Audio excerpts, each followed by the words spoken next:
Hi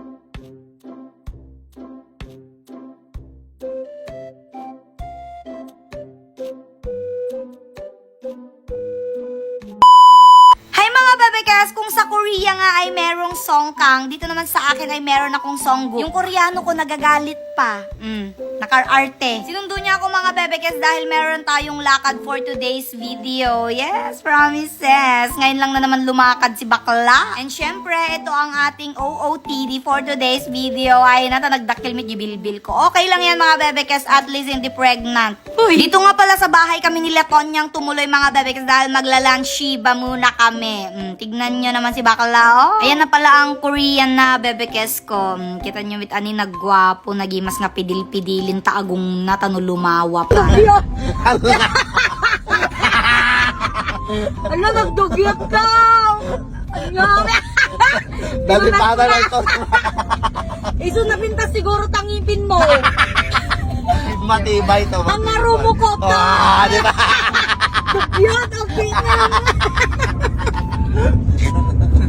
Inarnong natin manual daw. Di Manila, best. Manila pa. Nalipatak di Wak di Manila. Dito branch ko. So, taloal daw pang upat tataw.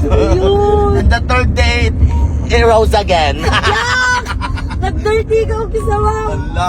Pasensya na po sa mga kahalikan ko. Kasano. Kasanong punasan. Kinam.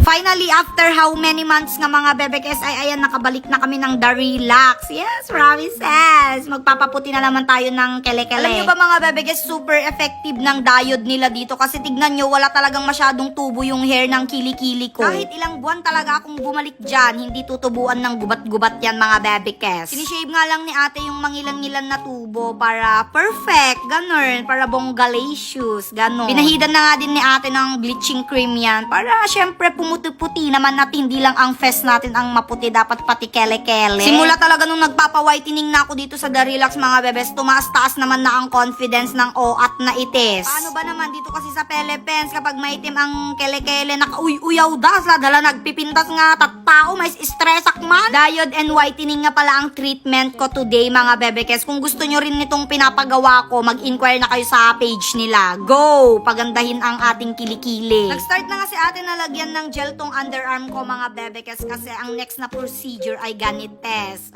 Diba? Perfect. Sa mga curious nga pala dyan mga bebekes, hindi masakit to ha. Saktohan lang talaga, parang nakakakiliti pa nga, more on nakakakiliti talaga siya. Tsaka tatanungin ka naman ni ate kung nasasaktan ka, ganyan, hindi kagaya ng jowa nyo, kahit nasasaktan kayo, wala silang pakialam, kawawa naman kayo. Joke lang, baka mamaya akong mawalan ng jowa, makarma pa ng wala sa oras. Ito na nga yung next na ginawa nila sa kilikili ko mga bebekes, ayan, yung hawak ni ate parang panghigop yan, parang may hinihigop sa kilikili ko, ganon. Ito na ang pinaka last part. Alam mo na talagang matatapos ang session mo kapag may nilagay na silang ganyan and then ginamitan nila ng ganto, yung parang may jolen-jolen.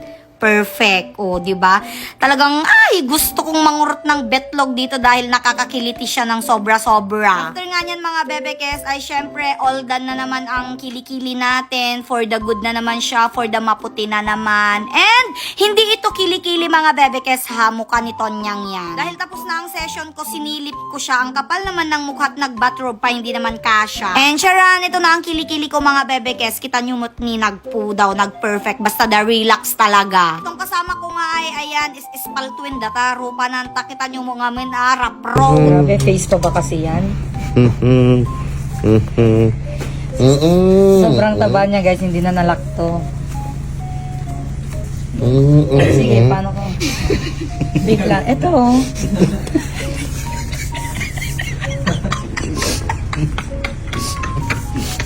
Ay, akala ko bunga pa kasi ito.